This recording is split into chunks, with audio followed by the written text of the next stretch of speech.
పాత్రికేయ మిత్రులకి మీడియా వారికి నమస్కారం. వేదిక మీద ఉన్న ప్రొఫెసర్ కృష్ణమూర్తి గారికి, నిర్మాత రామ్ సత్యనారాయణ గారికి, ఇప్పుడే హార్ట్గా మాట్లాడిన అన్న నారాయణమూర్తి గారికి, అలాగే నిర్మాతకి జీవానంద గారికి, మ్యూజిక్ డైరెక్టర్ శ్రీలేఖ గారికి, ఎవరైతే ప్రొఫెసర్ కృష్ణమూర్తి గారికి సహకరించారో వారికి కూడా అందరికీ నమస్కారం. ముఖ్యమంత్రి గారు మీరు మాట ఇచ్చారు, ఇట్లాంటి టైటిల్స్లో తను అన్న ప్రొఫెసర్ కృష్ణమూర్తి దిట్టారు. ఎందుకంటే గతంలో తను మెంటల్ కృష్ణ అని ఒక సినిమా తీశారు, అందులో ఆయనే హీరో. మెంటల్ కృష్ణ ఏంటి అంటే ఏంటంటే ఆయన వీడియో అనిపించిందా అంటే సినిమా చూస్తే తెలుస్తుంది ఎందుకు మెంటల్. ఇప్పుడే బాబుమోహన్ గారు వచ్చారు, అన్న వెల్కమ్.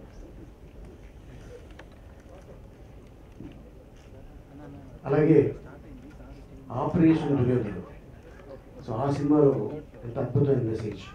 మళ్ళీ రాజుగారి చేపల చెరువు.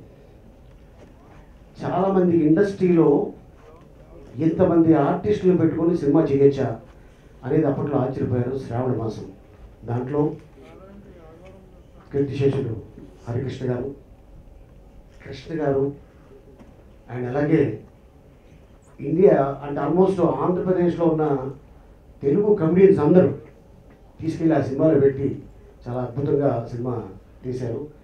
చాలా రోజులు మేమందరం రాజమండ్రి, ఇక్కడ హైదరాబాదు, నాగబాబు గారు కూడా దాంట్లో యాక్ట్ చేస్తున్నారు. అండ్ అలాగే ఇప్పుడు ఈ సినిమాలో ఈ మెసేజ్ ఏంటి, ఈ టైటిల్ ఎందుకు పెట్టాల్సి వచ్చింది అనేది. ఎందుకంటే గతంలో తను కాకాని నుంచి ఆగస్టు 15వ తారీఖున ట్రైన్ ఎక్కా, బస్ ఎక్కా? బస్ ఎక్కాడు.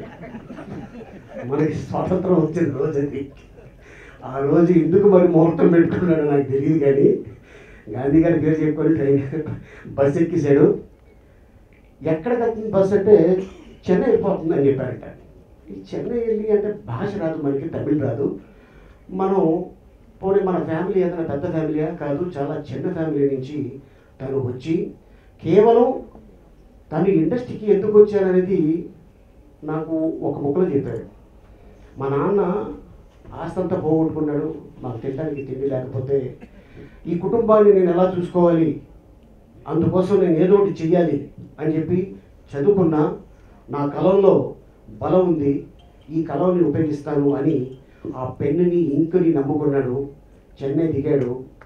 పర్చూరి బ్రదర్స్ దగ్గర తను అసిస్టెంట్గా ఉంటూ వాళ్ళు రాసింది మొత్తం అదంతా కాపీ చేసి అన్ని సినిమాలకి ఇవ్వటం, సీన్స్ తీసుకెళ్ళి తర్వాత ఏమైనా మురళి నువ్వు ఇలాగే అసిస్టెంట్గా ఉంటావా లేకపోతే ఏదైనా సినిమా రాస్తావా అంటే లోపల ఉందని నాకు కూడా రాయాలని అంటే ఏం రాస్తావు నువ్వు అన్నాడు. అనగానే తన మొదటి చిత్రం పోలీస్ బ్రదర్స్. అంతేనా? పోలీస్ బ్రదర్స్ సినిమాతోటి పోసాని కృష్ణమూర్తి తన పేరులో ఉంది పోసాని, పి పోలీస్ అంటే ఒక రకంగా చెప్పాలంటే సెంటిమెంట్ తనకి. ఆ ఒక పెన్ను పోసాని పోలీస్ బ్రదర్స్ ఈ 3 పీలు కలిసి దాంతో పబ్లిక్లో వెళ్ళాడు తను. పోసాని కృష్ణమూర్తి దగ్గర ఓకే ఇంత విషయం ఉందా, ఓకే మనం ఎందుకు ఇవ్వకూడదు అవకాశం అని పెద్ద పెద్ద హీరోల సినిమాలు తనకి రావటం. అక్కడి నుంచి రైటర్గా, డైరెక్టర్గా, నిర్మాతగా, ఒక ప్రొడ్యూసర్గా తను సినిమా చేసిన అప్పుడు కూడా నేను తోటి కళాకారులు కదా, నేను అంత ఇచ్చుకోను, నేను ఎంత ఇస్తా, మీరు యాక్ట్ చేయండి, యాక్ట్ చేయకపోతే మానేయండి అని ఎప్పుడూ లేదు.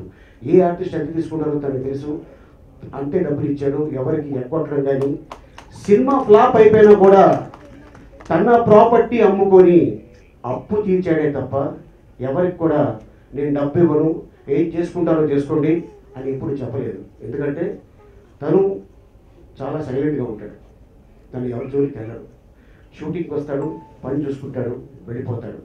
ఆ ఆర్టిస్ట్ గురించి కానీ, ఒక రైటర్ గురించి కానీ, ఒక డైరెక్టర్ గురించి కానీ ఇలా ఈ మాటలు అక్కడ, ఆ మాటలు ఇక్కడ తను ఎప్పుడు లేదు.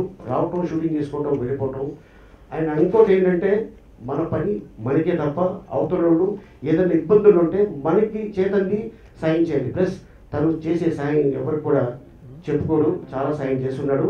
ఎందుకంటే నేను ఈ విషయం చెప్తాను, తమ్ముడు నేను పలానోడికి సాయం చేశా, నీకు ఆ గుణం ఉంది కాబట్టి నీకు వీరుంటేనే చూడు, దీంట్లో ఇబ్బంది లేదు, ఫోర్స్ లేదు అని చాలాసార్లు చెప్పడం జరిగింది. అందుకోసం భగవంతుడు తనకి నాయక్ అనే సినిమాతోటి ఈ రోజున ఒక అద్భుతమైన కమెడియన్ అయిపోయి, ఇంతమంది కమెడియన్స్లో తను first place, second place, third place పక్కన పెట్టే తను ఏంటంటే హ్యూమన్ బీయింగ్గా is a very gentlemen. And ఈ కథ ఆయన్ని నమ్ముకొని వచ్చిన నిర్మాతలకి చెప్పి ఈ సినిమా తీద్దాం, ఈ కథ తీద్దాం అని చెప్పడం జరిగింది. ఎంతోమంది ఆర్టిస్టులు ఈ సినిమాలో యాక్ట్ చేస్తున్నారు. సో ఆయన్ని నమ్ముకొచ్చిన నిర్మాతలందరికీ all the best, God bless you, ఇది పెద్ద హిట్ అవ్వాలని కోరుకుంటున్నాను. Thank you so much. చూస్తున్న ప్రేక్షకులందరికీ మీరంతా ఈ యూట్యూబ్ ఛానల్ ఫిల్మ్ జల్సాని సబ్స్క్రైబ్ చేసి లైక్ చేయండి, కామెంట్ చేయండి, అలాగే మీ ఫ్రెండ్స్ అందరికీ చెప్పండి. చూస్తున్నానండి film Jalsa. Hi, this is Srinivas Reddy. Please subscribe Film Jalsa. Hi, this is Rasha Chetri. Please subscribe to Film Jalsa for all latest Tollywood news.